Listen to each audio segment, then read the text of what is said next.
Your phone buzzes. You didn't even finish the thought you were having. Doesn't matter, you already reached for it.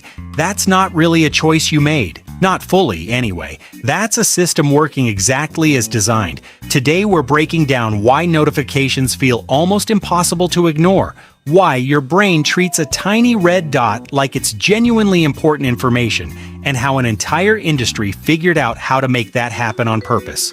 Quick gut check. Have you ever felt your phone buzz in your pocket, and it wasn't actually buzzing at all? That's called phantom vibration syndrome, and it's shockingly common. Your brain is so primed to expect a notification that it starts generating the sensation on its own. Just in case. Think about that for a second. Your nervous system is essentially on standby, ready to respond to a notification that doesn't even exist yet.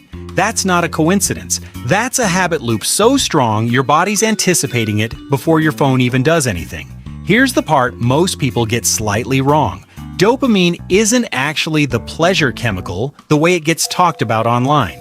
It's the anticipation chemical. It spikes right before a reward, not really during it. Which means the second you see that little red badge appear, your brain isn't reacting to what the notification actually says. It's reacting to the possibility of what it might say. Could be good news, could be nothing, could be your group chat finally settling the debate from 3 days ago. Your brain doesn't know yet, and that not knowing is exactly what makes you check. This is where it gets a little uncomfortable. Psychologists have known for decades that the most addictive reward pattern isn't getting a reward every single time you do something.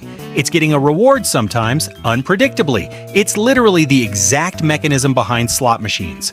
Pull the lever, sometimes nothing, sometimes a small win, occasionally a big one, and that uncertainty is what keeps people pulling far longer than a machine that just paid out every single time ever could.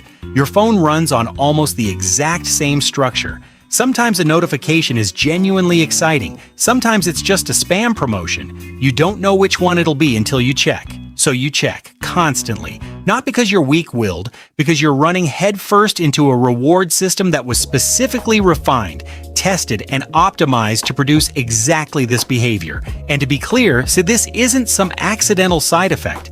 App notification systems are genuinely engineered. That red badge color, chosen because red triggers urgency in your brain more than any other color. The specific sound your phone makes, tested for how effectively it grabs attention without being annoying enough to make you turn it off completely. Infinite scroll, autoplay, someone liked your photo, all of it is built by teams whose actual job is increasing how often you open the app. This isn't a conspiracy theory. Plenty of former tech designers have publicly talked about building these exact systems and later admitted how effective and how ethically uncomfortable they turned out to be. There's a social layer stacked on top of all this too. Every notification carries a tiny, quiet question. Did I miss something? Is everyone talking without me? Humans are wired to care deeply about social inclusion. It used to matter for actual survival. Your brain hasn't caught up to the fact that missing a group chat for 2 hours isn't the same as missing something that could get you kicked out of the tribe. And likes, comments, replies, those aren't just information. They're tiny hits of social validation delivered unpredictably, which loops right back into that same slot machine pattern from before. Here's what all of this quietly costs you. Every time you check a notification mid-task, it doesn't just take the few seconds you spent looking.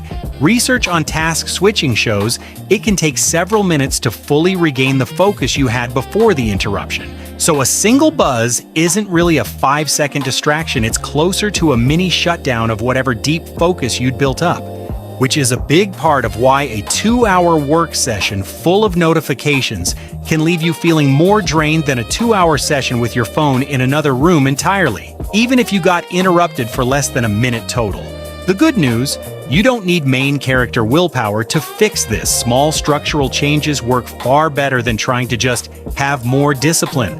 Turn off badge counters specifically. Removing the visual red dot alone measurably reduces how often people check. Batch your notifications into 2 or 3 set times a day instead of getting them live, one at a time. Grayscale mode genuinely helps too.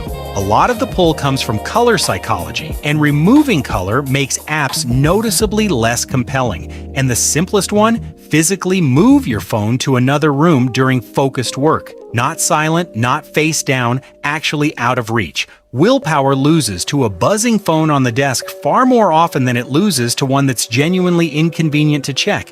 So no, you're not just bad at putting your phone down. You're up against a system engineered by very smart people to make putting it down as hard as possible. If you watched our battery video, think of this as the exact thing that was draining you all along. Comment how many notifications you've gotten just today.